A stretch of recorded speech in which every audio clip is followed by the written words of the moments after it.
un es planteja un congrés és molt més ampli que la ciència que volem compartir més coses, i Catalunya compleix una part la cultura, estem parlant d'un congrés que ve gent de tot el món,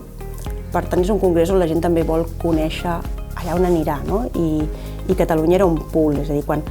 un punt d'atracció. Quan jo vaig presentar la candidatura que es fes a Sitges, ho vaig presentar fa 10 anys gairebé,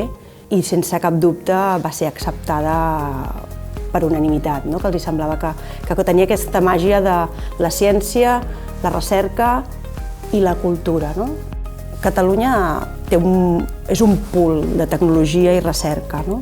i aquest pool el veiem en molts àmbits, i quan parlem de la biomedicina o fins i tot encara concretant més en el cas dels pèptids, és molt important, és a dir, ha sigut capdavanter en recerca en pèptids i per això atraiem el congrés aquí, i també ho és a nivell de la xarxa d'empreses que treballen en pèptids i en producció, i n'existeixen empreses catalanes que fa anys que hi treballen, i aquest pool també va fer que ens plantegéssim portar-ho a Catalunya.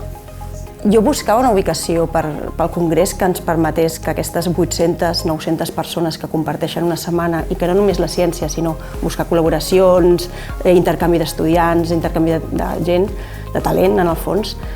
compartíssim moltes hores, i això m'ho permetia molt Sitges perquè era com posar-los en un espai reduït, és a dir, podria ser equivalent a anar-nos a Cadaqués, o de fet aquest congrés s'havia organitzat ja l'any 80, les dues úniques ocasions que ha vingut aquí a Platja d'Aro. Ens vam tenir aquest dilema de si virtual o presencial en començar la pandèmia, però realment el congrés té aquest entorn que explicava de molta presencialitat, de molta interacció entre els diferents actors o investigadors que venen aquí a Barcelona o a Sitges durant aquells dies, i això ho volíem mantindre. Crec que Catalunya, de fet, està preparada per aquests congressos híbrids, una cosa que la nostra aposta ha sigut en una presencialitat, però enriquida amb algun